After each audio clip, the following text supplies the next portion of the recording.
سبح اسم ربك الأعلى الذي خلق فسوى والذي قدر فهدى والذي أخرج المرعى فجعله غثاء أحوى سنقرئك فلا تنسى إلا ما شاء الله إنه يعلم الجهر وما يخفى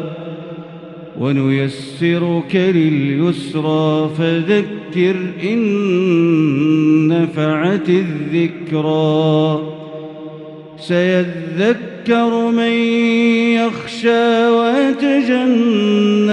الأشقى الذي يصلى النار الكبرى ثم لا يموت فيها ولا يحيا قد أفلح من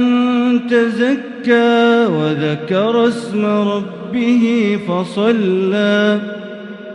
بل تؤثرون الحياة الدنيا والآخرة خير